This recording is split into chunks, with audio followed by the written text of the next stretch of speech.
क्या आपने कभी किसी ऐसे योगी के बारे में सुना है जो हजारों वर्षों से जीवित है, जिसने समय, स्थान और मृत्यु तीनों को पार कर लिया है? एक ऐसा अस्तित्व जो न ब्रह्मा है, न विष्णु, न शिव, बल्कि इन तीनों से भी परे है। वो योगी है भगवान दत्तात्रेय। पौराणिक कथाओं के अनुसार एक बार ब्रह्मा, विष्णु और महेश स्वयं पृथ्वी पर अवतरित हुए और माता अनुसुया के गर्भ से जन्म लिया।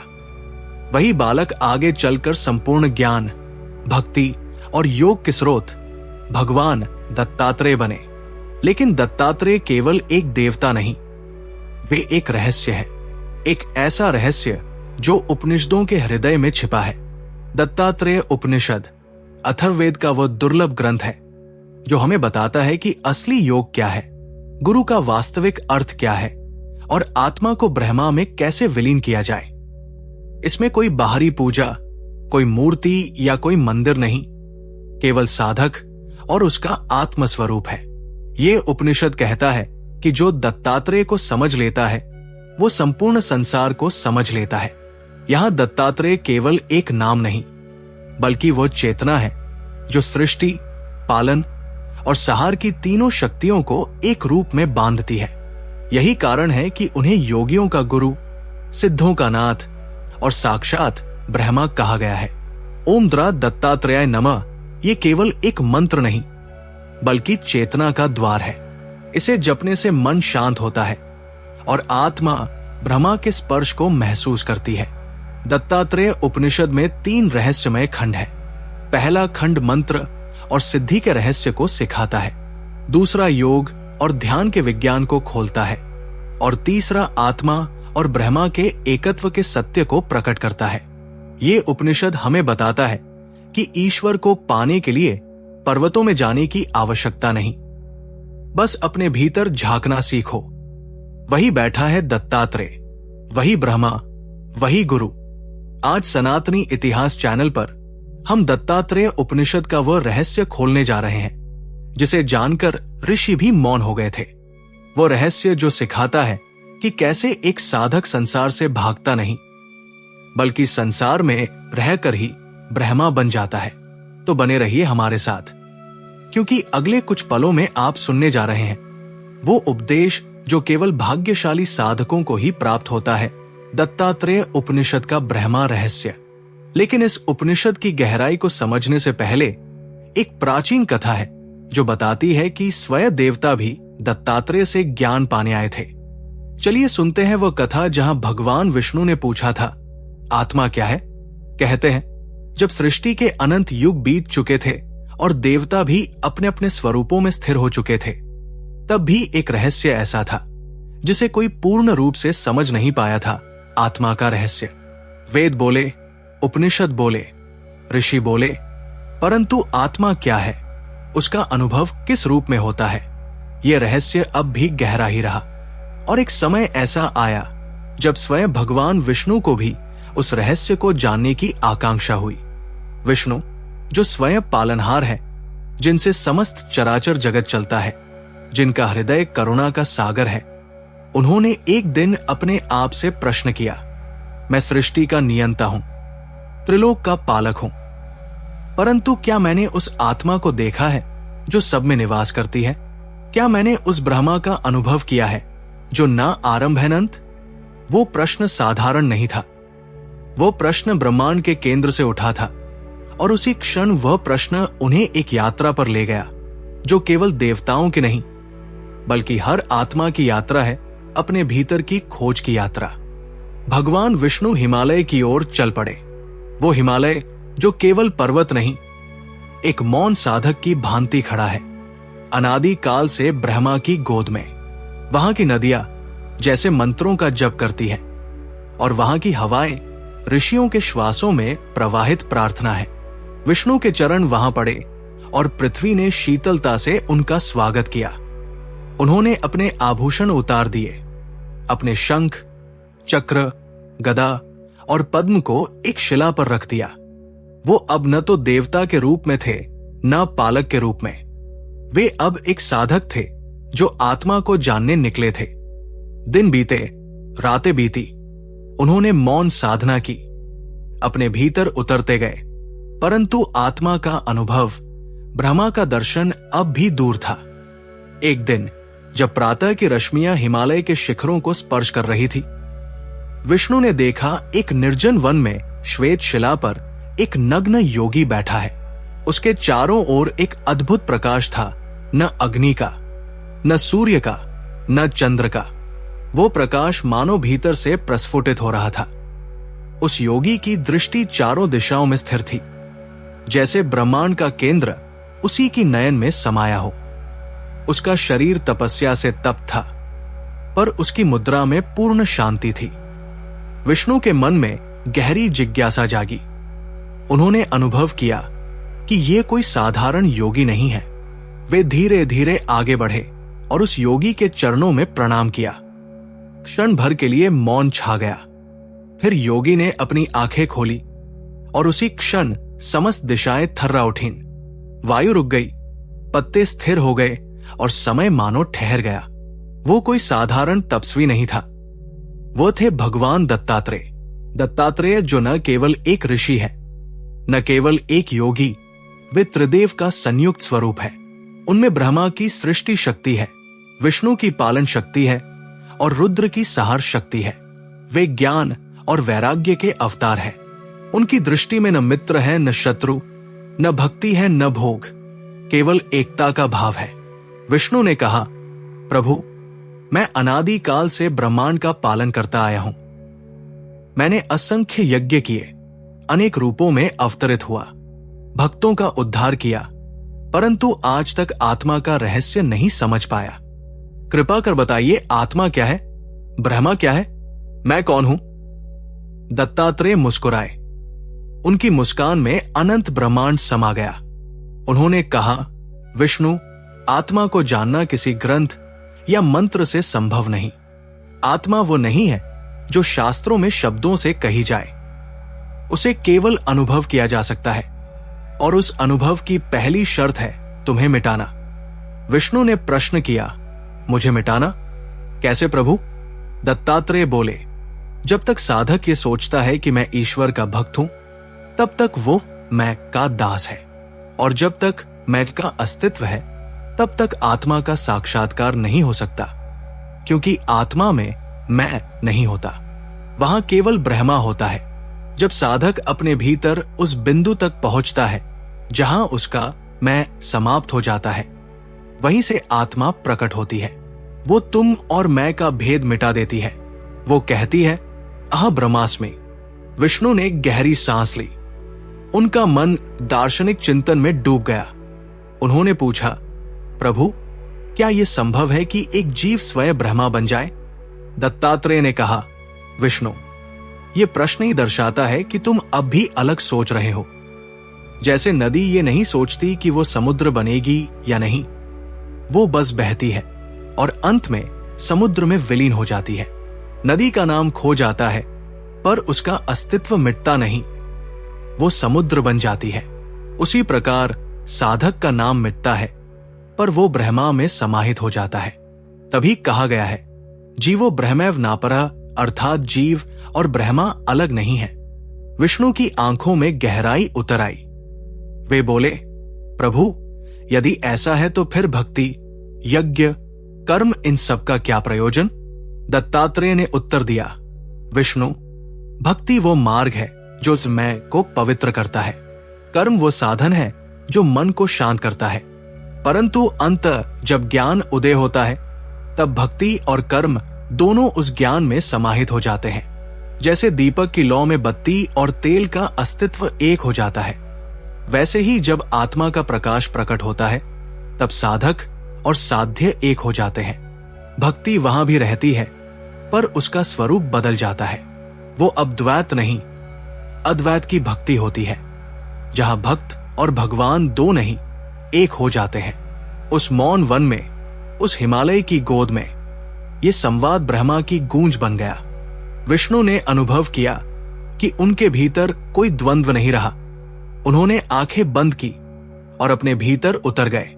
वहां कोई रूप नहीं था, कोई शब्द नहीं, केवल मौन था। और उस मौन में उन्होंने देखा ब्रह्मा और वे एक है। वो क्षण शाश्वत था। उन्होंने देखा कि सृष्टि का प्रत्येक अंश, प्रत्येक जीव, प्रत्येक वृक्ष, प्रत्येक तिनका, सब में वही ब्रह्मा है। और वो ब्रह्मा न तो केवल सृष्टा है, न संहारक, वो स्वयं चेतना है जो सब में प्रवाहित है। उनकी आंखों से आंसू बह निकले। उन्होंने दत्तात्रेय के चरणों में सिर झुका दिया और कहा, आप गुरु नहीं, स्वयं ब्रह्मा है। आज मैं जान गया कि उपनिषदों का सार आप ही है। आप में ही ब्रह्मा है, आत्मा है और सत्य है।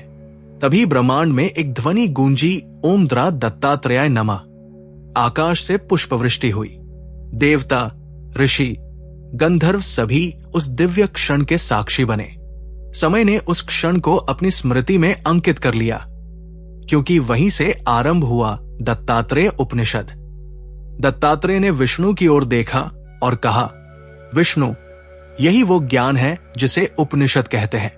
ये न शब्दों से कहा जा सकता है, न विचारों से समझा जा सकता है।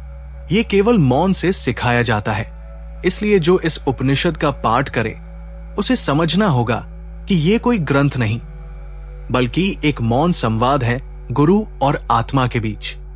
उन्होंने आगे कहा, गुरु वही है जो तुम्हारे भीतर के अंधकार को दूर करे, परंतु वो प्रकाश बाहर से नहीं लाता। वो केवल पर्दा हटाता है ताकि तुम देख सको कि तुम्हारे भीतर पहले से ही प्रकाश है। वही आत्मा है, वही ब्रह्मा है, वही दत्तात्रेय है। विष्णु ने मौन होकर अपने हृदय पर हाथ रखा। उन्होंने महसूस किया कि वहां अब कोई अलग अस्तित्व नहीं बचा। वहां केवल शांति थी। वो शांति जो शब्दों से परे है, वो शांति जो केवल अनुभव से जानी जाती है। कहते हैं, उस क्षण जब विष्णु को यह अनुभव हुआ, उनकी आंखें नहीं खुली, उनके भीतर का नेत्र खुला। वो ज्ञान चक्षु था जो संसार नहीं, सत्य को देखता है। और उसी क्षण से उन्होंने संसार को नए दृष्टिकोण से देखा। अब उन्हें कहीं भी भेद नहीं दिखा, न देवता और जीव में, न कण और ब्रह्मा में। सब में उन्होंने एक ही सत्ता देखी, दत्तात्रेय की। वो हिमालय अब भी वही है, वो शिला अब भी मौन है, वो स्थान अब भी दत्तात्रेय तपोभूमि के नाम से जाना जाता है। कहते हैं, यदि कोई साधक वहां जाकर मौन बैठ जाए तो उसे अब भी वही दिव्य कंपन सुनाई देती है, ओम द्रा दत्तात्रेयाय नमः। और वही कंपन, वही दिव्यता, वही मौन आज भी दत्तात्रेय उपनिषद की प्रत्येक पंक्ति में प्रवाहित है।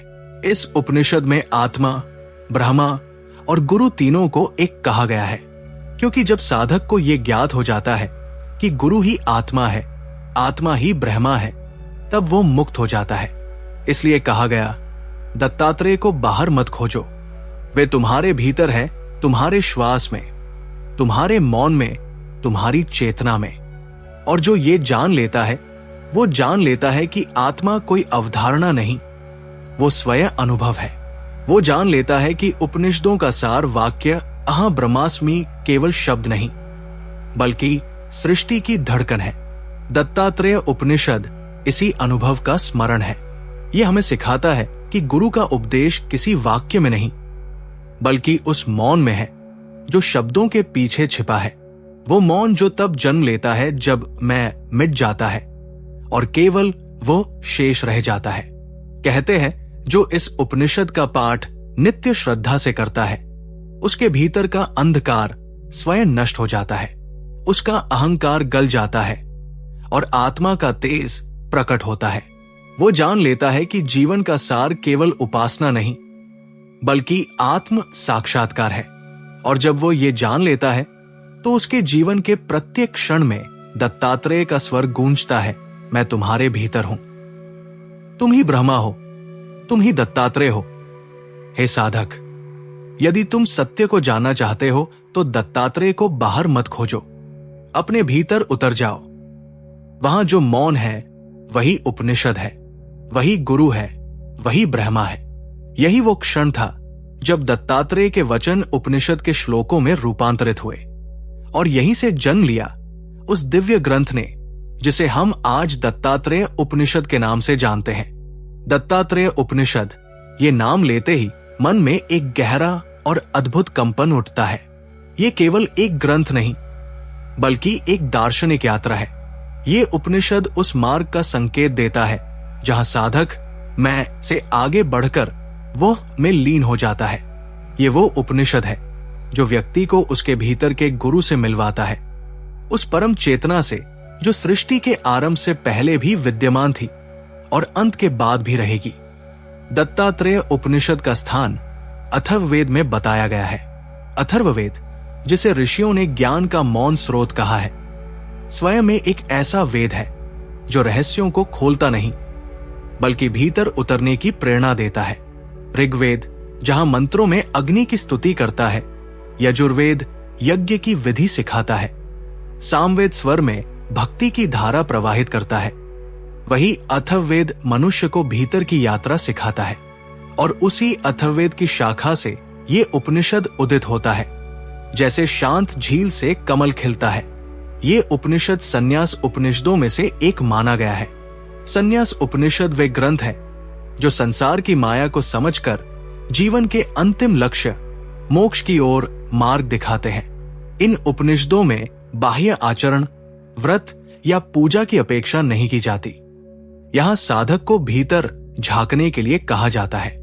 यह कहा जाता है कि जब किसी के भीतर का वैराग्य जागता है, जब जीवन के यथार्थ प्रश्न उसे भीतर तक झकझोर देते हैं, मैं कौन हूं, ये जीवन क्या है, ये सब कहां से आया, तब संन्यास उपनिषद उसे उत्तर देता है।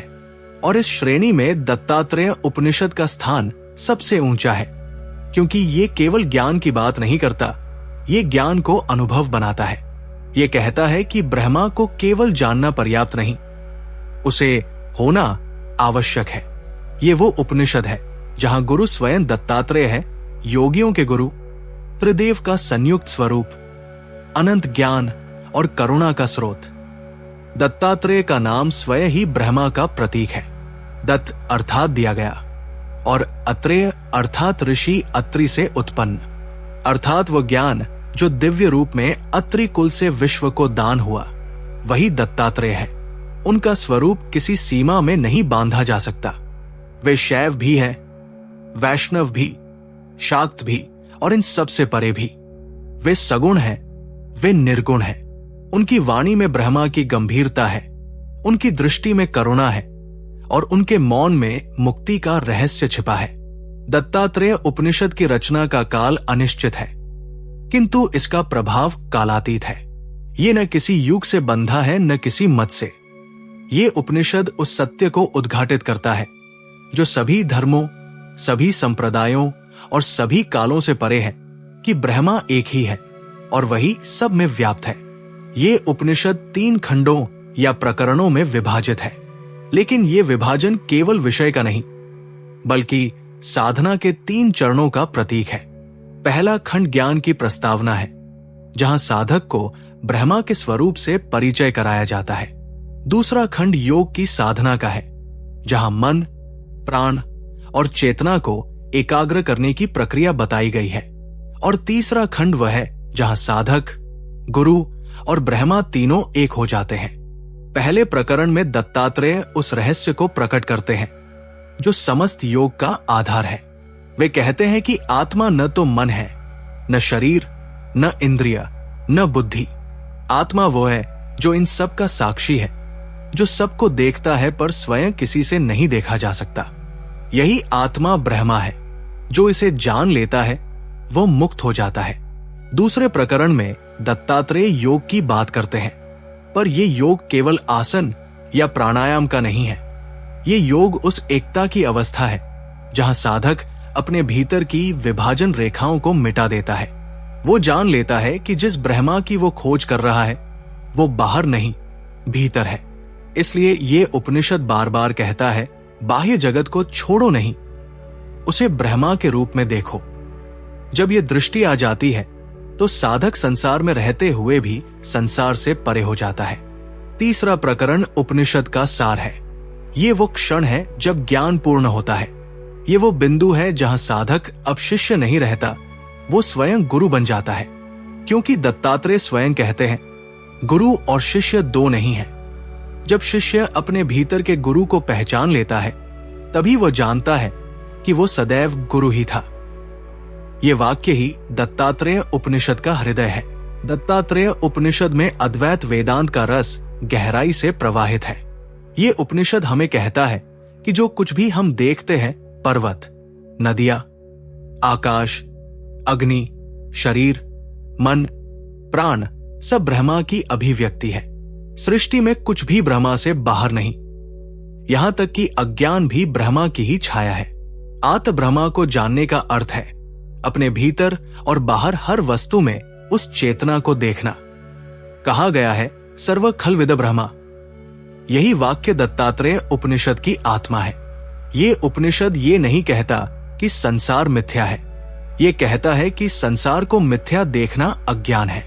जब ज्ञान आता है तो ये संसार भी ब्रह्मा रूप में दिखने लगता है।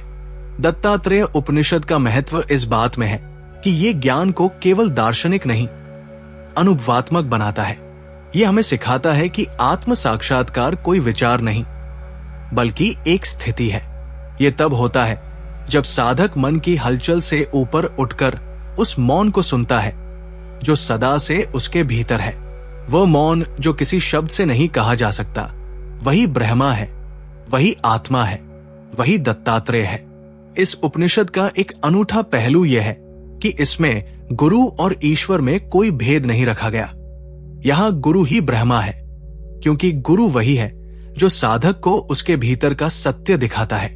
वो नया ज्ञान नहीं देता, बल्कि अज्ञान का पर्दा हटा देता है। इसलिए कहा गया गुरुर ब्रह्मा गुरुर विष्णु गुरुर देवो महेश्वरा। और इस उपनिषद में गुरु का स्वरूप दत्तात्रेय के रूप में प्रकट होता है, जो स्वयं त्रिदेव है। दत्तात्रेय उपनिषद की प्रत्येक पंक्ति में वैराग्य की सुगंध है। यह कहता है कि जब तक मन किसी वस्तु से आसक्त है, वो बंधन में है। मुक्ति तब होती है जब आसक्ति का बंधन टूटता है और व्यक्ति संसार के हर अनुभव को साक्षी भाव से देखना सीखता है। यही कारण है कि दत्तात्रेय को अवधूत कहा गया। अवधूत जो सब बंधनों से मुक्त है। वो न सन्यासी है न गृहस्थ, वो सदा स्वच्छंद है, सदा शांत है। उसे कुछ प्राप्त करना नहीं, क्योंकि वो जानता है कि सब कुछ पहले से ही उसमें है। दत्तात्रेय उपनिषद ये नहीं कहता कि संसार को त्यागो, ये कहता है संसार को समझो। त्याग तब होता है जब मन किसी वस्तु को पकड़ता है और फिर छोड़ता है, परंतु ज्ञान में कोई पकड़ नहीं होती, कोई छोड़ना नहीं होता। वहां केवल साक्षी भाव होता है। यही साक्षी भाव मुक्ति है।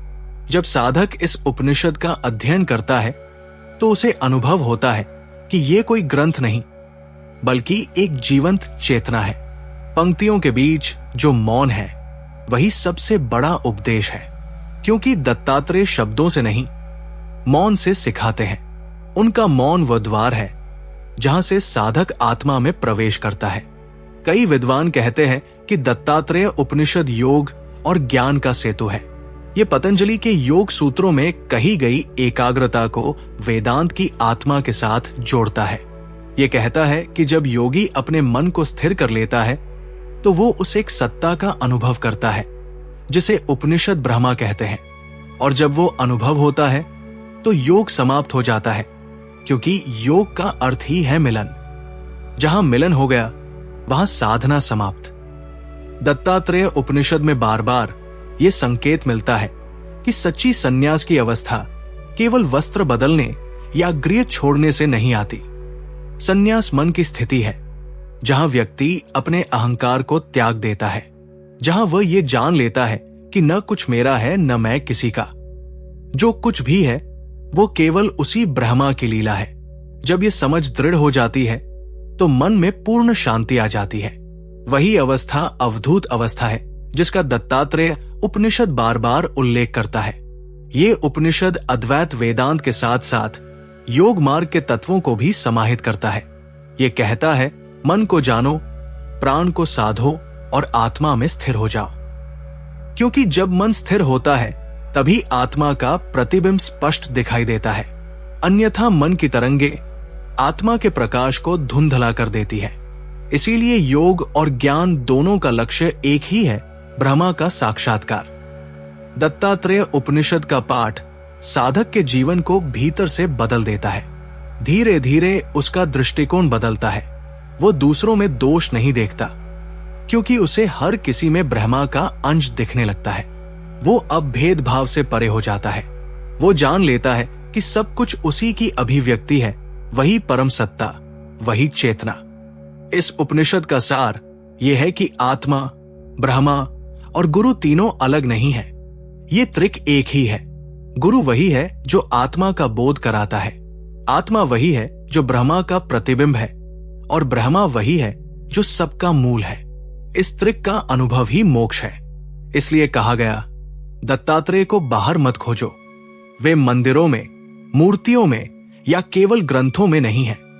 वे तुम्हारे भीतर है, तुम्हारी चेतना में, तुम्हारी शांति में, तुम्हारे मौन में। जब साधक अपने भीतर के दत्तात्रेय को पहचान लेता है तो वो जान जाता है कि उसके जीवन का उद्देश्य केवल पूजा नहीं, बल्कि उस एकत्व का अनुभव है जहां भक्त और भगवान दो नहीं रहते। यही दत्तात्रेय उपनिषद का स्वरूप है, एक अद्वितीय सेतु जो योग, भक्ति और ज्ञान तीनों को एक सूत्र में बांध देता है। ये उपनिषद केवल शास्त्र नहीं, ये एक साधना है, एक मौन प्रार्थना है जो हमें भीतर से रूपांतरित करती है। जो साधक इस उपनिषद का नित्य स्मरण करता है, उसके जीवन से भय मिट जाता है, अहंकार गल जाता है और शांति का अमृत उसके भीतर उतर आता है। तब उसके प्रत्येक श्वास में यही मंत्र गूंजता है। अब जब हम दत्तात्रेय उपनिषद के स्वरूप को जान चुके हैं, तो आइए समझते हैं उस परम योगी को जिनसे ये उपदेश प्रवाहित हुआ, भगवान दत्तात्रेय का दिव्य रूप। भगवान दत्तात्रेय ये नाम अपने आप में एक दिव्य कंपन है। दत्त का अर्थ है जो दिया गया, जो स्वयं को समर्पित कर दे, जो अनुग्रह का दाता हो। और आत्रेय का अर्थ है जो ऋषि अत्रि के वंश से है, अर्थात वह जो ज्ञान रूप दान स्वरूप है और अत्रि कुल से उत्पन्न हुआ है। इस प्रकार भगवान दत्तात्रेय केवल एक देव नहीं, बल्कि स्वयं ज्ञान का अवतार है। उनका जन्म एक ऐसी कथा से जुड़ा है जो माता अनुसुया की महिमा से आरंभ होती है।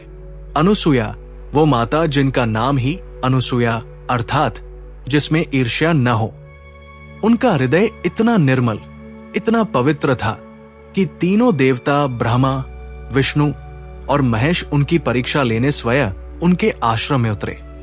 उन्होंने देखा कि अनुसुया की तपस्या और पवित्रता इतनी ऊंची है कि देवता भी उनके आगे झुकते हैं। और जब माता ने अपनी तप से तीनों देवों को बाल रूप में परिवर्तित किया, तब वो मातृत्व का सर्वोच्च रूप प्रकट हुआ, जहां शक्ति करुणा में बदल जाती है और करुणा से सृष्टि जन्म लेती है।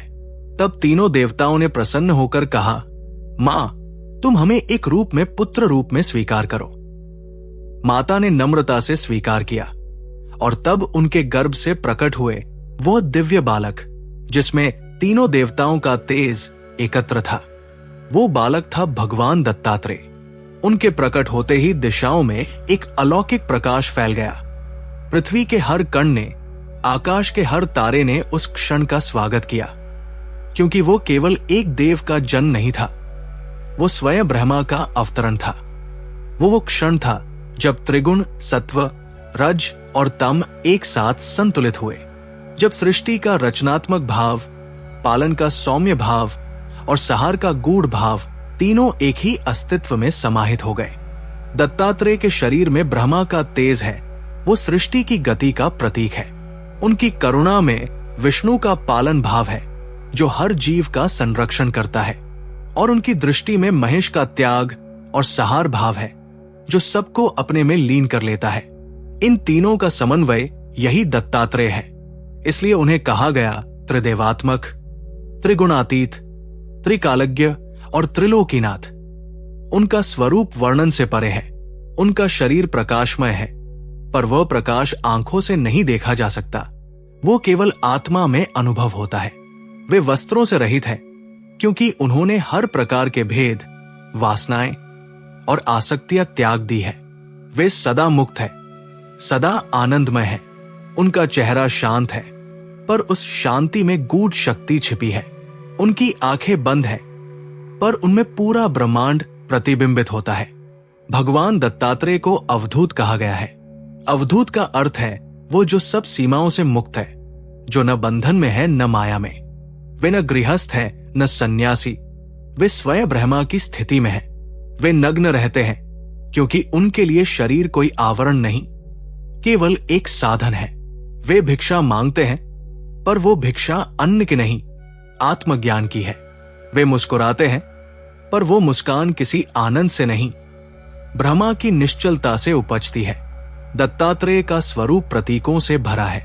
वे एक साथ 3 मुखों वाले हैं, जो ब्रह्मा, विष्णु और महेश के प्रतीक है। उनके 4 हाथ हैं, जो 4 वेदों का संकेत देते हैं। उनके एक हाथ में शंख है, जो ओंकार का प्रतीक है। दूसरे में चक्र, जो कालचक्र का द्योतक है। तीसरे में त्रिशूल, जो सृष्टि, स्थिति और संहार के 3 अवस्थाओं का प्रतीक है। और चौथे में कमंडलू, जो ज्ञान के अमृत को धारण करता है। उनके साथ गाय रहती है, जो पृथ्वी का प्रतीक है, जो सबका पालन करती है। और 4 कुत्ते, जो 4 वेदों का प्रतीक है, जो उनके चरणों में बैठे रहते हैं। इन प्रतीकों के माध्यम से भगवान दत्तात्रेय ये सिखाते हैं कि ज्ञान, भक्ति, कर्म और ध्यान, ये चारों मार्ग अंततः उसी सत्य की ओर ले जाते हैं। भगवान दत्तात्रेय का स्वरूप एक अद्वैत का स्वरूप है। उनके दर्शन से ये बोध होता है कि ईश्वर केवल किसी धर्म, संप्रदाय या विधि से सीमित नहीं, वे सबके भीतर है, सब में एक समान है। वो भिक्षुक के रूप में भी है और ब्रह्मांड पति के रूप में भी। वो नग्न योगी भी है और ज्ञान सागर भी। उनके प्रत्येक रूप में वही संदेश छिपा है, मैं सब में हूं और सब मुझ में। ऋषि, योगी, सिद्ध और संत सब ने दत्तात्रेय को अपना गुरु माना। कहा जाता है कि उन्होंने किसी से शिष्यत्व स्वीकार नहीं किया, पर उन्होंने संसार के हर प्राणी से शिक्षा ली। वे कहते हैं, मेरे 24 गुरु हैं। उनके गुरु थे पृथ्वी, जल, अग्नि, वायु, आकाश, चंद्र, सूर्य, सर्प, बालक, मधुमक्खी, मछली, भृंग और अनेक अन्य। उन्होंने प्रत्येक से कोई न कोई शिक्षा ली। पृथ्वी से सहनशीलता सीखी, जल से पवित्रता, अग्नि से आत्मशुद्धि, वायु से निरासक्ति और आकाश से विस्तार का भाव। इसलिए उन्हें विश्व गुरु कहा गया। वे ये सिखाते हैं कि हर वस्तु, हर स्थिति, हर अनुभव से कुछ सीखा जा सकता है, यदि दृष्टि जागृत हो। दत्तात्रेय का स्वरूप केवल बाह्य रूप में नहीं देखा जा सकता। वो ध्यान में प्रकट होते हैं, मौन में बोलते हैं और आत्मा में विराजते हैं। वे किसी मंदिर में बंधे नहीं, वे हर उस हृदय में हैं जहां अहंकार समाप्त हो चुका है। उनकी उपस्थिति उस गहन शांति में अनुभव होती है जो ध्यान के अंतिम क्षण में आती है, जब साधक का मैं मिट जाता है। वो क्षण जब केवल एक भाव रह जाता है, अहं ब्रह्मास्मि। भगवान दत्तात्रेय को योगियों का योगी कहा गया है। उनका उपदेश है, योग का सार आत्मा का साक्षात्कार है। वे कहते हैं, जिसने अपने भीतर के मन को जान लिया, उसने ब्रह्मा को जान लिया। उनका योग बाहरी क्रियाओं का नहीं, भीतर की एकता का है। उनके लिए ध्यान कोई क्रिया नहीं, एक अवस्था है जहां साधक और साध्य एक हो जाते हैं। वे कहते हैं, गुरु, ब्रह्मा और आत्मा तीनों में कोई भेद नहीं। जब साधक अपने भीतर इस एकता को देखता है, तब वो मुक्ति को प्राप्त होता है। दत्तात्रेय का स्वरूप करुणा से भरा है। वे भिक्षा मांगते हैं, पर वो भिक्षा साधकों के अहंकार को तोड़ने के लिए है। वे कभी श्मशान में ध्यान करते हैं, कभी पर्वतों में, कभी नदी के किनारे तो कभी नगर के बीच, क्योंकि उनके लिए कोई स्थान अपवित्र नहीं। जहां भी ब्रह्मा है, वहां वे हैं। उनके हृदय में किसी के लिए द्वेष नहीं, किसी के लिए आसक्ति नहीं। वे समत्व की मूर्ति है। उनकी दृष्टि में मित्र और शत्रु, शीत और उष्ण, लाभ और हानि सब एक समान है। यही कारण है कि उन्हें परम अवधूत कहा गया। उनके नाम का स्मरण करते ही मन में एक अजीब सी शांति उतर आती है। उनका नाम किसी मंत्र से कम नहीं। ओम द्रा दत्तात्रेयाय नमः, ये केवल उच्चारण नहीं, ये आत्मा का आह्वान है। ये मंत्र साधक को भीतर से रिक्त करता है, अहंकार को गलाता है और शांति से भर देता है। कहा गया है कि जो व्यक्ति नित्य श्रद्धा से इस नाम का जाप करता है, उसके जीवन में ज्ञान का प्रकाश स्वतः प्रकट होता है। भगवान दत्तात्रेय को अनेक रूपों में पूजा गया है। कहीं वे योगी के रूप में, कहीं गुरु के रूप में, कहीं ब्रह्मा स्वरूप के रूप में। महाराष्ट्र, गुजरात, कर्नाटक और आंध्र प्रदेश में उनकी उपासना आज भी जीवित परंपरा के रूप में की जाती है। वे श्रीपाद, श्री वल्लभ, नरसिंह सरस्वती और स्वामी समर्थ के रूप में अवतरित होकर भक्तों का कल्याण करते रहे हैं। हर युग में उन्होंने अपने भक्तों के माध्यम से धर्म और आत्मज्ञान का दीप प्रज्वलित किया। उनका स्वरूप अद्वैत का प्रतीक है। वे दिखाते हैं कि भक्ति और ज्ञान एक ही सिक्के के दो पहलू है। भक्ति हृदय का पथ है और ज्ञान बुद्धि का, पर दोनों अंत में उसी ब्रह्मा में मिलते हैं। दत्तात्रेय कहते हैं, जो भक्त है वो ज्ञानी है और जो ज्ञानी है वो सच्चा भक्त है, क्योंकि जब हृदय और मस्तिष्क दोनों मिल जाते हैं तब ब्रह्मा का अनुभव होता है। दत्तात्रेय की उपस्थिति कालातीत है। वे किसी एक युग या समय में नहीं बंधे, वे हर युग में साधकों के साथ है। उनकी उपस्थिति उस शांति में महसूस होती है जो गहन ध्यान के बाद आती है। वे सिखाते हैं कि ईश्वर को खोजने के लिए जंगलों में जाने की आवश्यकता नहीं, अपने भीतर झांकना ही पर्याप्त है, क्योंकि आत्मा ही दत्तात्रेय है। जब साधक ये जान लेता है तब उसे संसार के बंधन काटने की आवश्यकता नहीं रहती। वे स्वयं गिर जाते हैं। दत्तात्रेय का दिव्य स्वरूप केवल किसी मूर्ति का रूप नहीं, बल्कि चेतना का रूप है। वे वो ज्योति है जो अंधकार को नहीं मिटाती, बल्कि दिखाती है कि अंधकार कभी था ही नहीं। वे वो गुरु है जो कुछ सिखाते नहीं, बल्कि साधक को ये दिखा देते हैं कि वो सदा से जानता था। उनकी करुणा शब्दों से परे है। वो मौन में उतरती है, ध्यान में खिलती है और आत्मा में स्थिर होती है। हे भगवान दत्तात्रेय, आप केवल त्रिदेव नहीं, आप वह एक सत्ता है जिसमें सब विलीन है। आप ही ब्रह्मा है, आप ही विष्णु है, आप ही महेश है, आप ही सृष्टि है, आप ही शांति है। आप ही वो मौन है जिसमें ब्रह्मांड की गति छिपी है। आपके चरणों में वो ज्ञान है जो शब्दों से परे है। आपके दर्शन से वो अनुभव होता है जिसे उपनिषदों ने अहं ब्रह्मास्मि कहा। आप वही अव्यक्त स्वरूप है जो सर्वव्यापी है, सर्वज्ञ है, सर्वात्मा है। हे त्रिगुणातीत प्रभु, आप सत्व, रज और तम इन तीनों से परे हैं। आप काल, देश और कारण से भी परे हैं। आपका स्वरूप शुद्ध चैतन्य है जो न जन्म लेता है न मृत्यु को प्राप्त होता है। आपका तेज अनंत है जो सूर्य से भी अधिक उज्जवल है, परंतु वो तेज आंखों से नहीं, आत्मा से देखा जा सकता है। हे त्रिलोकीनाथ, आप तीनों लोकों के अधिपति है, पर किसी लोक में बंधे नहीं। आपका राज्य भौतिक नहीं, आत्मिक है। आपके राजदंड में दया है और आपकी सत्ता में मौन का साम्राज्य है। आपका स्पर्श किसी वस्तु को नहीं बदलता, वो उसकी सच्चाई को प्रकट कर देता है। हे दत्तात्रेय, आपका नाम लेने मात्र से साधक के भीतर का भय मिट जाता है। आपका ध्यान करने से मन की चंचलता शांत हो जाती है। आपकी कथा सुनने से अहंकार गल जाता है और आपकी कृपा से जीवन का उद्देश्य स्पष्ट हो जाता है। आप वो मार्गदर्शक है जो बिना बोले सिखाते हैं। आप वो गुरु है जो बिना ग्रंथ के उपदेश देते हैं। आप वो ब्रह्मा है जो बिना रूप के प्रकट होते हैं। जो व्यक्ति नित्य श्रद्धा से आपका स्मरण करता है वो जान लेता है कि ईश्वर कहीं बाहर नहीं, वो उसके भीतर की शांति में, उसकी आत्मा की गहराई में निवास करता है।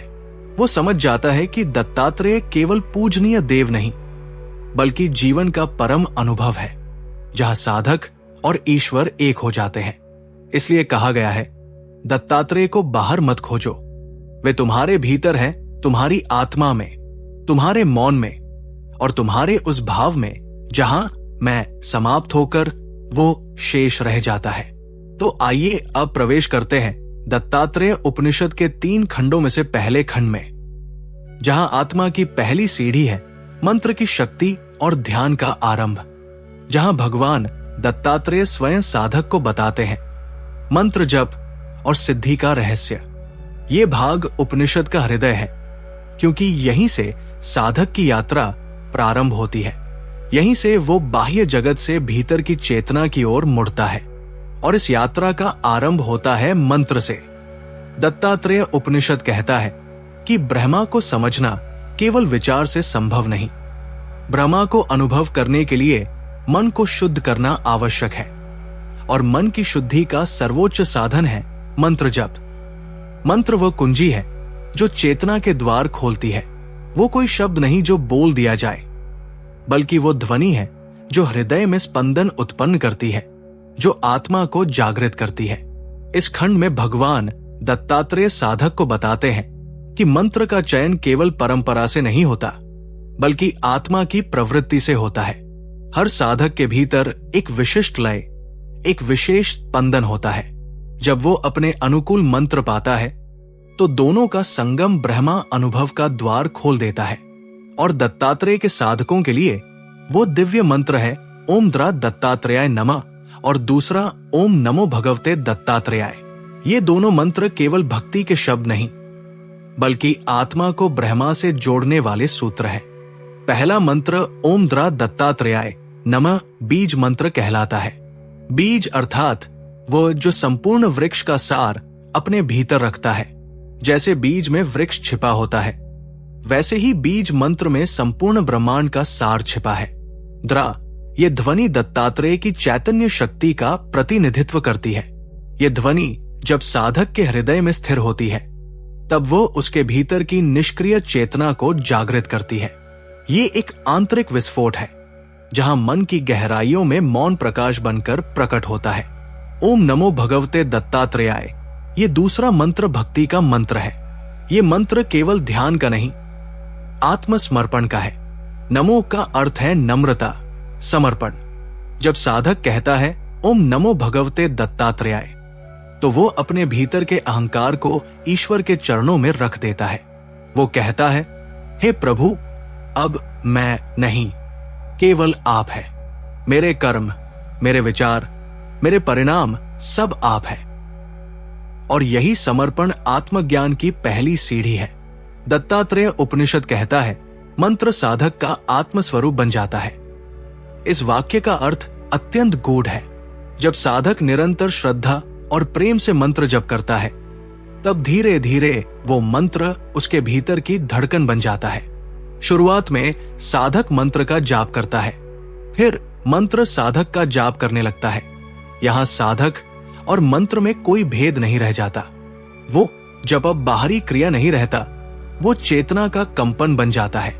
साधक का मन, प्राण और आत्मा तीनों एक ही लय में स्पंदित होने लगते हैं। ये उपनिषद समझाता है कि मंत्र जब केवल वाणी से नहीं, प्राण से किया जाना चाहिए। जब वाणी, मन और प्राण तीनों एक बिंदु पर मिल जाते हैं, तभी मंत्र सजीव होता है। वाणी से किया गया जब केवल ध्वनि है, मन से किया गया जब केवल भावना है, पर जब प्राण उसमें सम्मिलित होता है, तब वो ऊर्जा बन जाता है। और ये ऊर्जा साधक को भीतर से रूपांतरित करती है। वो अब सांसारिक चेतना से ऊपर उठकर ब्रह्मा चेतना में प्रवेश करता है। भगवान दत्तात्रेय कहते हैं, मंत्र ब्रह्मा का शरीर है।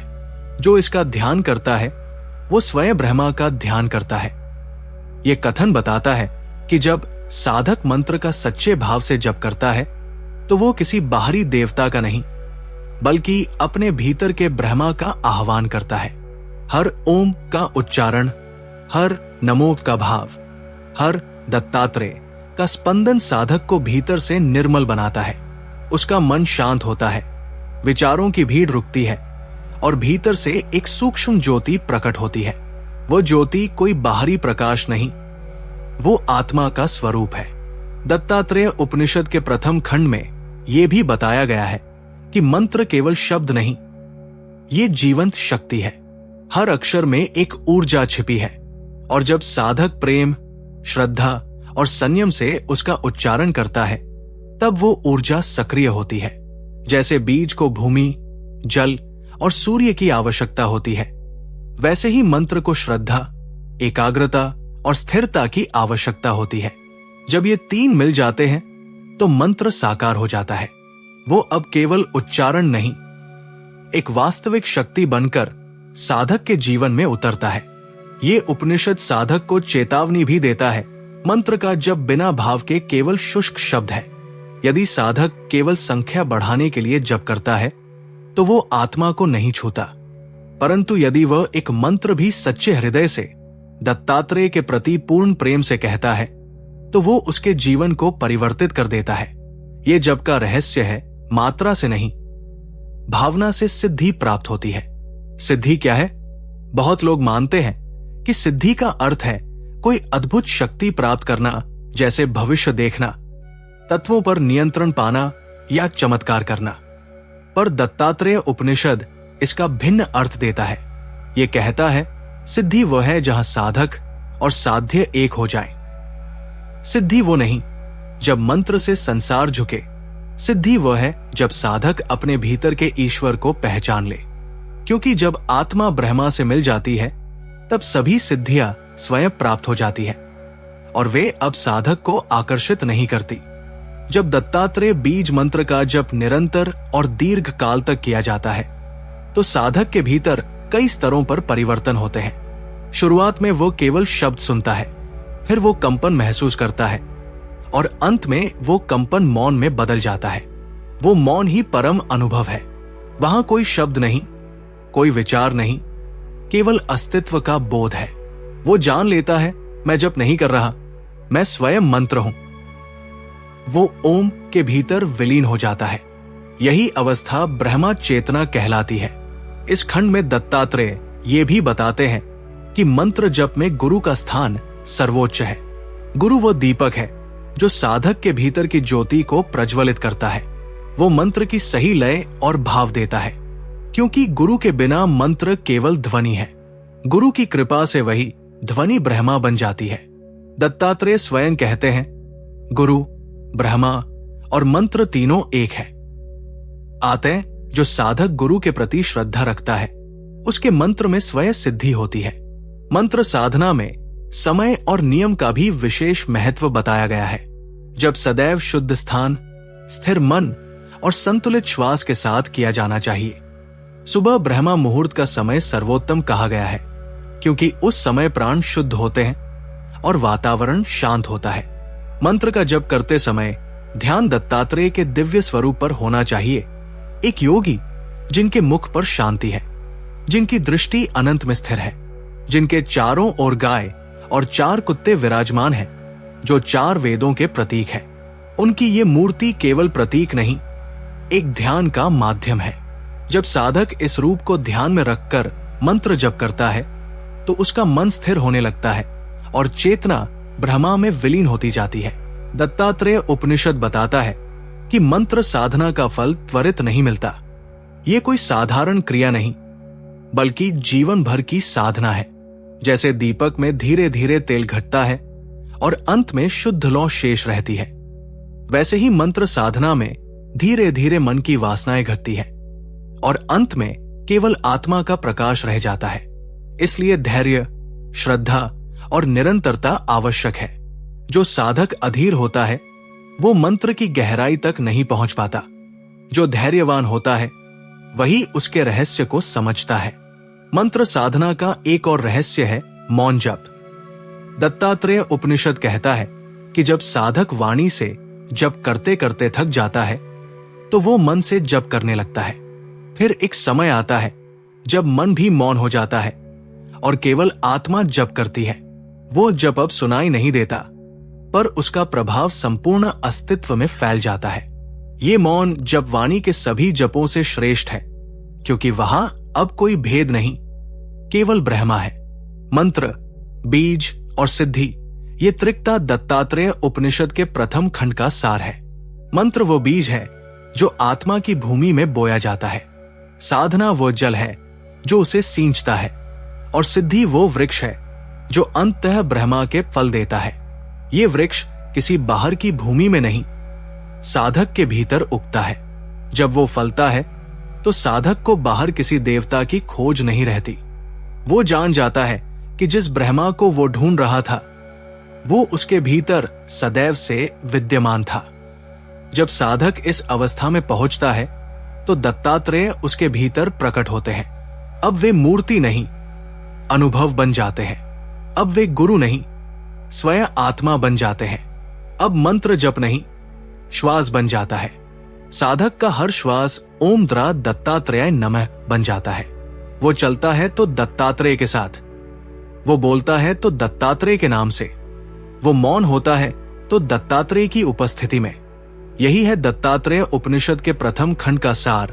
मंत्र, बीज और सिद्धि केवल प्रक्रिया नहीं, आत्मा की यात्राएं हैं। ये वो मार्ग है जहां साधक धीरे धीरे मैं वो तक पहुंचता है, जहां शब्द मौन में विलीन हो जाते हैं और मौन ब्रह्मा में। कहा गया है मंत्र स्थितो दत्तात्रेय, मंत्रो ब्रह्मा स्वरूप का, अर्थात मंत्र में ही दत्तात्रेय का निवास है और मंत्र ही ब्रह्मा का स्वरूप है। जो इस सत्य को जान लेता है वही सिद्ध होता है। उसकी साधना पूर्ण हो जाती है क्योंकि उसने जान लिया मैं मंत्र हूं, मंत्र मैं हूं और मैं ही दत्तात्रेय हूं। प्रथम खंड में जहां मंत्र और सिद्धि का ज्ञान मिला, वही अब दूसरे खंड में साधक को भीतर की गहराइयों में उतरना है, जहां योग ही साधना बन जाता है और ध्यान ही मुक्ति का मार्ग। कहते हैं जब साधक मंत्र की साधना से भीतर शुद्ध हो जाता है, जब उसका मन स्थिर हो जाता है और सांसों की लय शांत हो जाती है, तब उसकी यात्रा का अगला चरण शुरू होता है योग। ये योग केवल शरीर का अनुशासन नहीं बल्कि आत्मा की साधना है। ये वह पथ है जहां साधक स्वयं को खोजने नहीं, स्वयं में विलीन होने निकलता है। दत्तात्रेय उपनिषद का दूसरा खंड इसी रहस्य को प्रकट करता है, योग और ध्यान का रहस्य। ये उपनिषद कहता है योग केवल आसन या क्रिया नहीं बल्कि वो विज्ञान है जो साधक को उसकी वास्तविकता का अनुभव कराता है। भगवान दत्तात्रेय स्वयं इस रहस्य को खोलते हैं। वे कहते हैं, हे साधक, जब तुम अपने भीतर उतरते हो तब जानो कि योग केवल शरीर का अनुशासन नहीं, आत्मा का अनुशासन है। शरीर सीमित है, मन परिवर्तनशील है, पर आत्मा अचल और अनंत है। योग उसी अचल आत्मा में स्थिर होने की प्रक्रिया है। योग की जड़ें वेदों में है और उसका फूल उपनिषदों में। दत्तात्रेय उपनिषद उसी फूल की सुगंध है। ये बताता है कि जब साधक अपने भीतर योग के 3 चरणों से गुजरता है तो वो ब्रह्मा का अनुभव करता है। ये 3 चरण हैं आसन शुद्धि, मंत्र ध्यान और समाधि। पहला चरण है आसन शुद्धि। आसन का अर्थ यहां केवल शरीर की मुद्रा नहीं है बल्कि स्थिरता की अवस्था है। दत्तात्रेय कहते हैं जब तक शरीर और मन स्थिर नहीं तब तक आत्मा का दर्शन असंभव है। इसीलिए साधक को पहले अपने शरीर को शांत करना होता है, जैसे झील को स्थिर करना ताकि आकाश का प्रतिबिंब स्पष्ट दिख सके। यदि शरीर स्थिर है, मन विचलित है तो आत्मा की झलक धुंधली पड़ जाती है। आसन शुद्धि का उद्देश्य है शरीर और मन में एक सामंजस्य लाना। साधक को निर्देश दिया गया है कि वो एक स्वच्छ स्थान पर पूर्व या उत्तर दिशा की ओर मुख करके किसी ऊन या कुश के आसन पर बैठ जाए। रीढ़ सीधी हो, दृष्टि भ्रिकुटी के बीच केंद्रित हो और श्वास संतुलित हो। ये मुद्रा न केवल शरीर को स्थिर करती है बल्कि प्राण की गति को नियंत्रित करती है। दत्तात्रेय कहते हैं जो अपने आसन को जीत लेता है वो संसार को जीत लेता है, क्योंकि जो अपने भीतर स्थिर बैठ सकता है वही बाहर की दुनिया में स्थिर रह सकता है। जब शरीर और मन स्थिर हो जाए तब शुरू होता है दूसरा चरण, मंत्र ध्यान। यह ध्यान केवल शब्दों पर नहीं, उनके अर्थ पर केंद्रित होता है। यहां साधक अपने भीतर ब्रह्मा की उपस्थिति का अनुभव करता है। भगवान दत्तात्रेय कहते हैं, मन को ब्रह्मा पर केंद्रित करो, जैसे दीपक की लौ बिना डगमगाए जलती रहती है। मंत्र ध्यान साधक को भीतर की यात्रा पर ले जाता है। ये यात्रा बाहर से भीतर, विचार से मौन, शब्द से अनुभूति की ओर होती है। साधक मंत्र का जप अब वाणी से नहीं, मन से करता है। फिर वो अवस्था आती है जहां जप स्वयं होने लगता है। मंत्र साधक की श्वास बन जाता है। ओमद्रा दत्तात्रेय नमः अब केवल ध्वनि नहीं रहती, वो जीवन का स्पंदन बन जाती है। इस अवस्था में ध्यान का अर्थ होता है देखना बिना देखने वाले के। साधक अब किसी वस्तु को नहीं देखता, वो केवल साक्षी बन जाता है। वो देखता है कि विचार आ रहे हैं, जा रहे हैं, पर वो उनमें नहीं उलझता। वो अनुभव करता है कि शरीर बैठा है, मन चल रहा है, पर वो उनसे परे है। यही ध्यान की सच्ची शुरुआत है। जब मन भ्रमा में स्थिर हो जाता है तो बाहरी संसार विलीन होने लगता है। अब साधक का अनुभव होता है मैं शरीर नहीं, मैं मन नहीं, मैं वह चेतना हूं जो दोनों को देख रही है। यही अनुभव ध्यान का सार है। दत्तात्रेय उपनिषद इस खंड में एक अद्भुत ध्यान विधान बताता है। यह ध्यान केवल कल्पना नहीं, एक प्रतीकात्मक साधना है जिसमें साधक अपने भीतर त्रिदेव का दर्शन करता है। वो अपने हृदय में 3 दिव्य ज्योतियों को प्रकट करता है। ब्रह्मा लाल प्रकाश के रूप में, विष्णु नीले आभा के रूप में और महेश श्वेत तेज के रूप में। ये तीनों प्रकाश सृष्टि के 3 गुणों रज, सत्व और तम के प्रतीक है। लाल रंग सृजन का, नीला पालन का और श्वेत सहार का द्योतक है। साधक अपने हृदय में इन तीनों ज्योतियों को देखता है। फिर वो देखता है कि तीनों प्रकाश धीरे धीरे एक दूसरे में विलीन हो रहे हैं। वे मिलकर एक अखंड तेज बन जाते हैं, एक ऐसा प्रकाश जिसमें न रंग है, न रूप, न भेद। वो प्रकाश ही दत्तात्रेय है। वो त्रिगुणों से परे, समय से परे और सभी सीमाओं से मुक्त है। ये ध्यान रूपक अत्यंत गहन है। ये केवल देवताओं की छवि नहीं, बल्कि साधक की चेतना का चित्र है। ब्रह्मा, विष्णु और महेश कोई बाहर के देव नहीं। ये साधक के भीतर की शक्तियां हैं, सृष्टि का भाव, पालन का भाव और सहार का भाव। ये तीनों हर मनुष्य में है। जब साधक इन भावों को संतुलित कर लेता है, जब वो सृजन में अहंकार नहीं, पालन में आसक्ति नहीं और सहार में भय नहीं रखता, तब वो त्रिगुणों से ऊपर उठ जाता है। वो जान लेता है कि ये तीनों गुण केवल ब्रह्मा के विभिन्न रूप है और वह ब्रह्मा उनसे परे है, वो ब्रह्मा जो दत्तात्रेय है। इस प्रकार ये ध्यान साधक को त्रिगुणातीत अवस्था में पहुंचाता है। दत्तात्रेय उपनिषद कहता है कि इस ध्यान को करने से मन के सभी विकार मिटने लगते हैं। क्रोध, मोह, ईर्ष्या, भय, ये सब धीरे धीरे समाप्त हो जाते हैं, क्योंकि अब साधक का केंद्र बाहर नहीं, भीतर होता है। वो जान लेता है कि हर अनुभव, सुख या दुख केवल एक लहर है जो आती और जाती है। वो लहर नहीं, सागर है। और यही समझ आत्मा की मुक्ति है। ध्यान की प्रक्रिया में जब साधक का मन पूर्ण रूप से ब्रह्मा पर स्थिर हो जाता है, तब तीसरा चरण आता है समाधि। समाधि का अर्थ है पूर्ण एकत्व, पूर्ण लय, पूर्ण विलय। यहां साधक, साध्य और साधन तीनों का भेद समाप्त हो जाता है। अब ध्यान करने वाला भी नहीं रहता, केवल ध्यान शेष रहता है। वो ध्यान अब न क्रिया है न विचार, वो स्वयं अस्तित्व है। दत्तात्रेय कहते हैं समाधि वह अवस्था है जहां आत्मा ब्रह्मा में लीन हो जाती है, जैसे नदी समुद्र में विलीन होती है। नदी का नाम समाप्त हो जाता है, पर उसका अस्तित्व मिटता नहीं, वो अब समुद्र बन जाती है। उसी तरह साधक अब व्यक्ति नहीं रहता, वो स्वयं ब्रह्मा बन जाता है। इस अवस्था में मन की सभी तरंगे शांत हो जाती है। शरीर जीवित है पर उसमें कोई कर्म नहीं, विचार है पर वे अब लहराते नहीं, वे मौन है। सांस चल रही है पर उसमें प्रयास नहीं। साधक अब साक्षी है, वो केवल देख रहा है, उसकी दृष्टि भीतर स्थिर है और वहां केवल प्रकाश है। वो प्रकाश कोई दृश्य नहीं बल्कि अनुभव है। वो कहता है मैं वही हूं जो सब में है और सब मुझ में है। यही अहं ब्रह्मास्मि की स्थिति है। दत्तात्रेय उपनिषद इस अवस्था को सिद्धि की पूर्णता कहता है।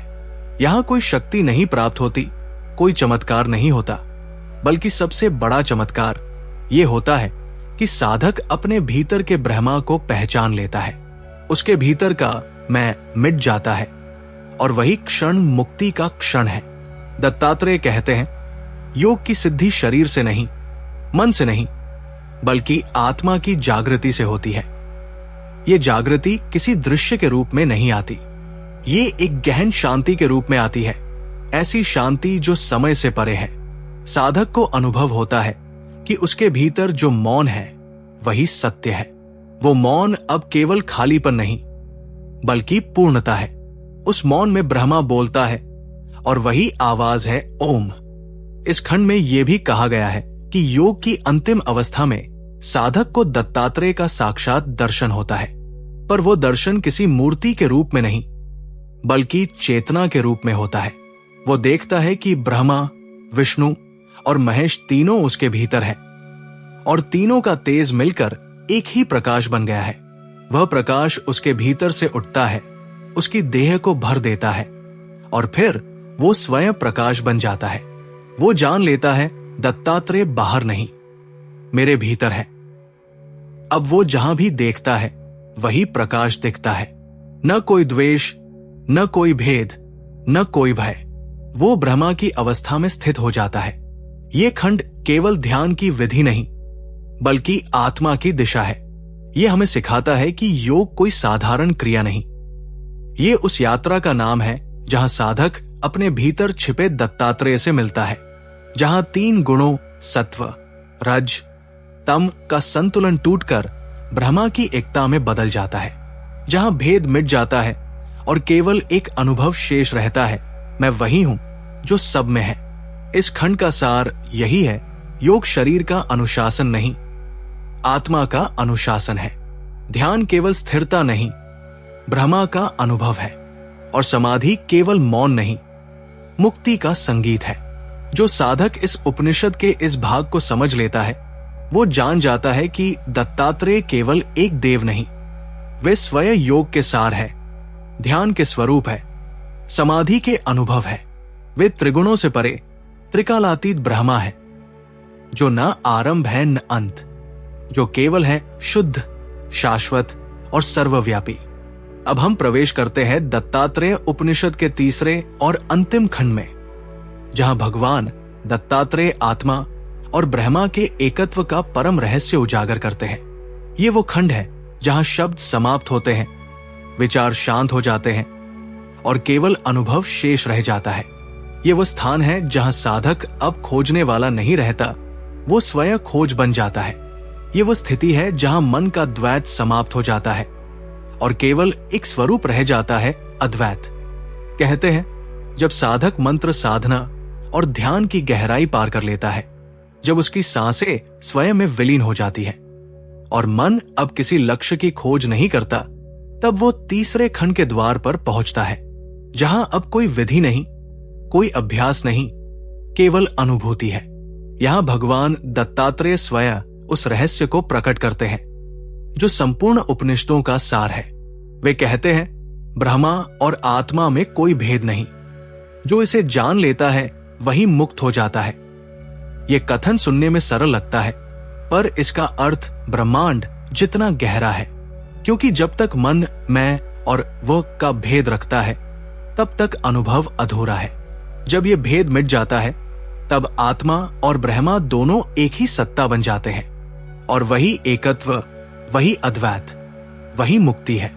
दत्तात्रेय उपनिषद का ये भाग साधक से कहता है, अब और बाहर मत देखो। अब किसी ईश्वर को मंदिर में, आकाश में, मूर्ति में मत खोजो, क्योंकि जिसे तुम ईश्वर कहते हो वो तुम्हारे भीतर है। जिसे तुम गुरु कहते हो वो तुम्हारी आत्मा ही है। भगवान दत्तात्रेय कहते हैं, हे साधक, तुम बाहर उस परमात्मा को क्यों खोजते हो जो तुम्हारे भीतर निवास करता है? तुम जल में तैरते हुए मछली की तरह हो जो प्यासा है। तुम्हारा स्वयं का अस्तित्व ही ब्रह्मा का प्रमाण है। तुम्हारी चेतना वही चेतना है जो ब्रह्मांड को गति देती है। जब तुम इस सत्य को जान लोगे, तब तुम मुक्त हो जाओगे। इस उपनिषद में एक गूढ़ संवाद आता है। शिष्य पूछता है, प्रभु, ये आत्मा क्या है? क्या वो शरीर में है, मन में है या कहीं बाहर? दत्तात्रेय मुस्कुराते हैं। वे कहते हैं, आत्मा शरीर में नहीं, शरीर आत्मा में है।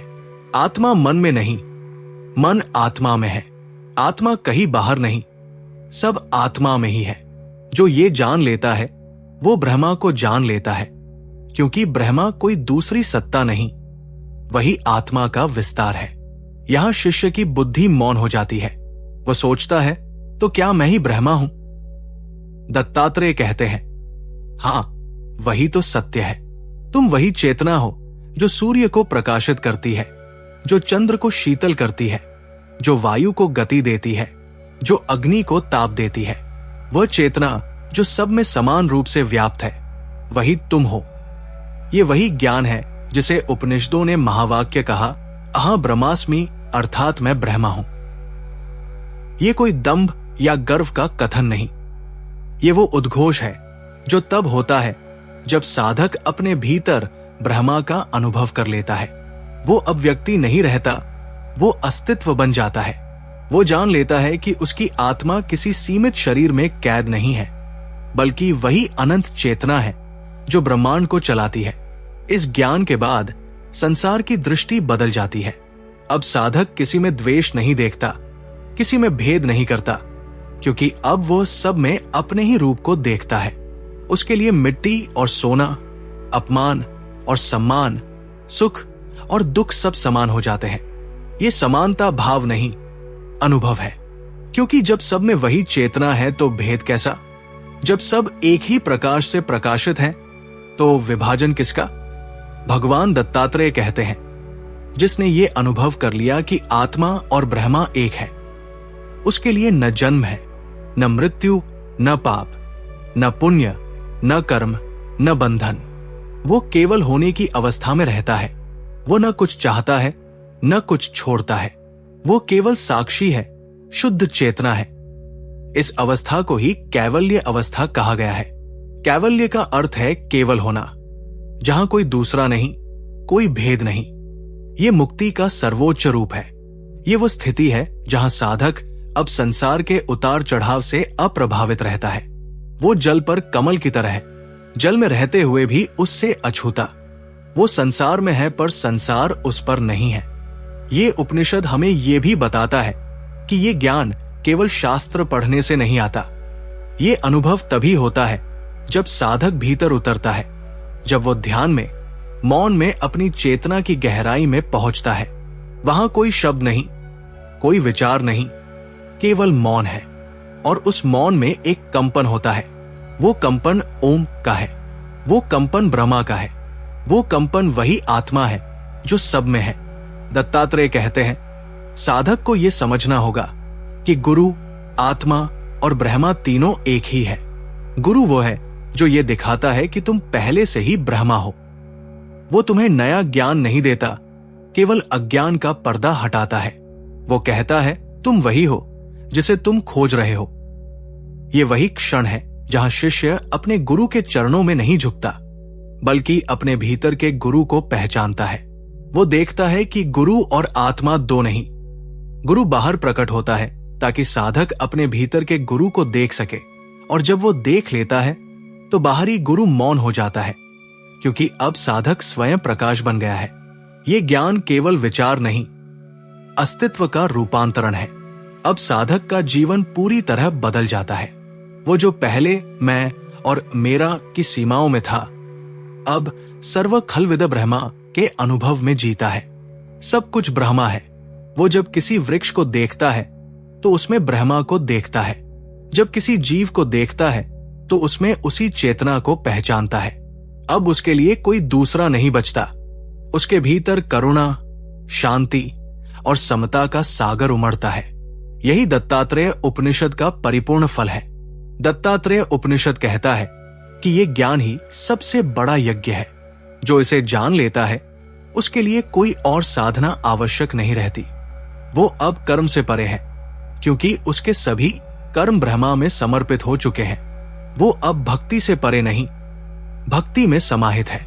उसकी भक्ति अब द्वैत की नहीं, अद्वैत की है। वो अब ईश्वर को वो कहकर नहीं पुकारता। वो कहता है, मैं ही वो हूं। और ये कथन अहंकार का नहीं, नम्रता का है, क्योंकि ये स्वीकार है कि उसके भीतर जो जीवन है वो किसी व्यक्तिगत सत्ता का नहीं, स्वयं ब्रह्मा की कृपा का प्रस्फुटन है।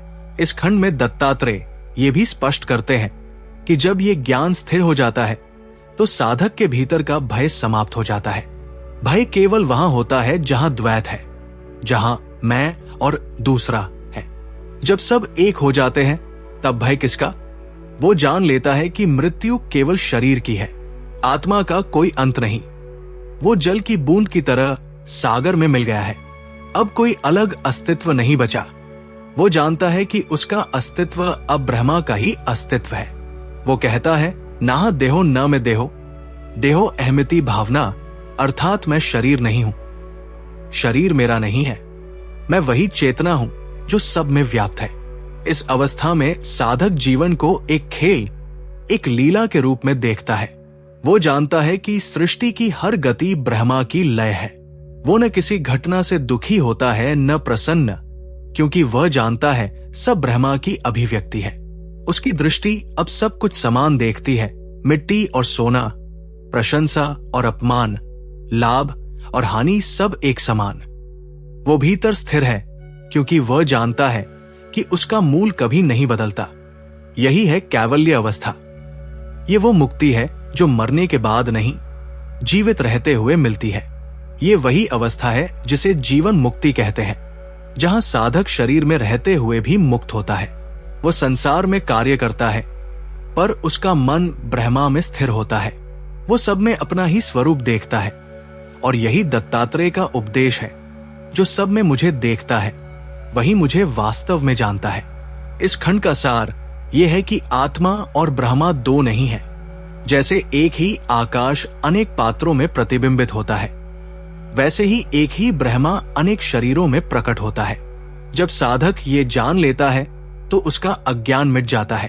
वो अब किसी वस्तु को दूसरी नहीं मानता। वो सबको अपने विस्तार के रूप में देखता है।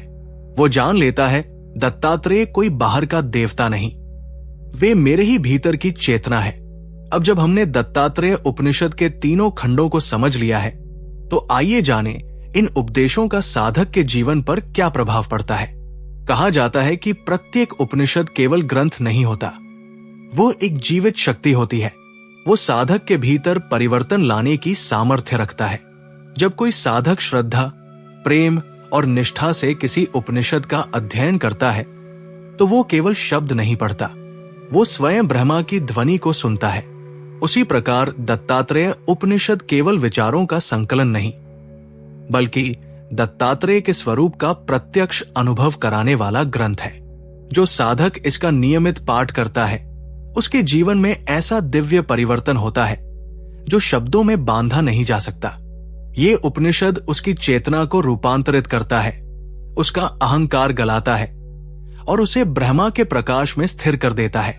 दत्तात्रेय उपनिषद का प्रभाव किसी बाहरी चमत्कार की तरह नहीं होता, ये भीतर का विस्फोट है। ये साधक को धीरे धीरे उस स्थिति तक ले जाता है जहां उसका मन, प्राण और आत्मा तीनों एक लय में आ जाते हैं।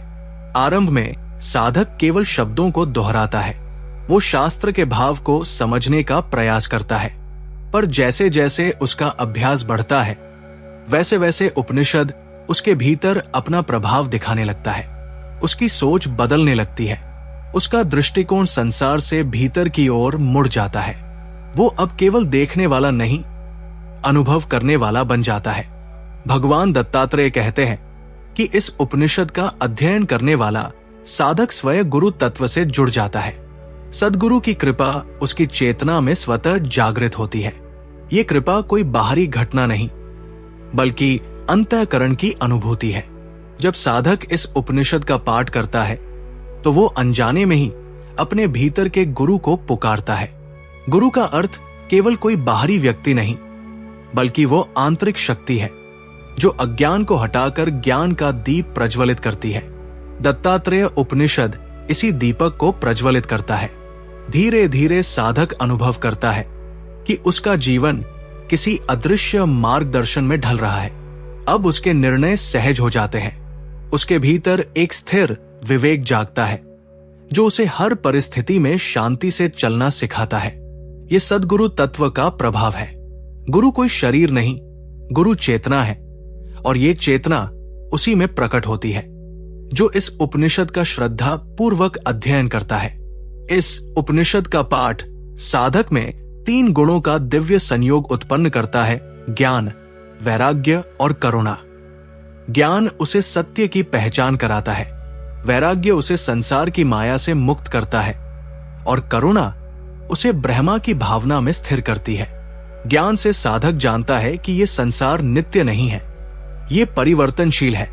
वैराग्य से वह इस परिवर्तनशीलता से परे हो जाता है और करुणा से वो सबके साथ एकता अनुभव करता है। ये तीनों गुण मिलकर साधक को पूर्णता की ओर ले जाते हैं। ज्ञान के बिना वैराग्य कठोर हो जाता है, वैराग्य के बिना ज्ञान अधूरा रहता है और करुणा के बिना दोनों शुष्क बन जाते हैं। दत्तात्रेय उपनिषद इन तीनों को संतुलित करता है। ये सिखाता है कि सच्चा ज्ञान वही है जो प्रेम से भरा हो, सच्चा वैराग्य वही है जो करुणा से ओतप्रोत हो और सच्ची करुणा वही है जो ज्ञान के आलोक में जन्म ले। जो साधक इस उपनिषद का नित्य पाठ करता है, उसका मन धीरे धीरे सांसारिक मोह से मुक्त होता जाता है। वह जान लेता है कि जो कुछ वो देखता है वो अस्थायी है, पर इसका अर्थ ये नहीं कि वो संसार से भाग जाता है। दत्तात्रेय का उपदेश ये नहीं कि संसार को त्यागो, बल्कि ये कि संसार को ब्रह्मा रूप में देखो। जब साधक ये समझ लेता है कि सब कुछ उसी परम चेतना का रूप है, तो आसक्ति स्वतः मिट जाती है। अब वो किसी वस्तु को पाने या खोने की चिंता नहीं करता। वो शांत, संतुलित और प्रसन्न रहता है। यही वैराग्य है, बाहर से नहीं, भीतर से मुक्त होना। ऐसे साधक को धीरे धीरे योग सिद्धि प्राप्त होती है। योग सिद्धि का अर्थ है अपने भीतर के योग को जानना, जहां आत्मा और ब्रह्मा का मिलन होता है। वो अब किसी विशेष क्रिया या आसन से नहीं, अपने अस्तित्व की शांति से योगी बन जाता है। उसके जीवन में निरंतर ध्यान की स्थिति बनी रहती है। वो जो भी करता है ध्यान की अवस्था में करता है। चलते हुए, बोलते हुए, कार्य करते हुए उसके भीतर शांति की एक ज्योति जलती रहती है। ये योग की सर्वोच्च अवस्था है। दत्तात्रेय उपनिषद कहता है कि ऐसा साधक अब किसी कर्म से बंधता नहीं, क्योंकि उसके सभी कर्म ब्रह्मा को अर्पित है। वो अब करता नहीं, साक्षी है। उसके कर्म पवित्र हो जाते हैं, क्योंकि उनमें अहंकार नहीं रहता। और यही योग की सिद्धि है, जहां कर्ता लीन हो जाता है और केवल ब्रह्मा की क्रिया रह जाती है। जो साधक इस उपनिषद को मन, प्राण और श्रद्धा से ग्रहण करता है, वो भीतर से अवध्य बन जाता है। अवध्य सिद्धि का अर्थ है वो जो किसी भी स्थिति से विचलित न हो। ऐसे व्यक्ति को संसार का कोई भय, कोई मोह, कोई दुख छू नहीं सकता। उसके लिए जीवन और मृत्यु दोनों समान है, सुख और दुख दोनों अनुभव मात्र है। वो जानता है कि जो घट रहा है वो ब्रह्मा की लीला है। वो अप्रतिकार नहीं करता, केवल साक्षी बनकर देखता है। ये अवस्था साधारण नहीं, ये वही अवस्था है जिसे शास्त्रों में स्थित प्रज्ञता कहा गया है, जहां मन न ऊंचा उठता है न गिरता है। ये अवस्था तपस्या, ध्यान और उपनिषद के ज्ञान से आती है, और यही दत्तात्रेय उपनिषद का प्रभाव है। साधक के भीतर जब ये शांति स्थिर हो जाती है, तो उसका हृदय करुणा से भर जाता है। अब वो सब में अपने ही स्वरूप को देखता है। वो किसी को छोटा या बड़ा नहीं मानता। वो सबके प्रति प्रेम रखता है, क्योंकि वह जानता है कि सब में वही एक चेतना है। उसकी वाणी में मिठास होती है, उसका स्पर्श शांति देता है। वो दूसरों को नहीं बदलता, पर उसकी उपस्थिति ही लोगों को भीतर से बदल देती है। वो चलता हुआ उपनिषद बन जाता है।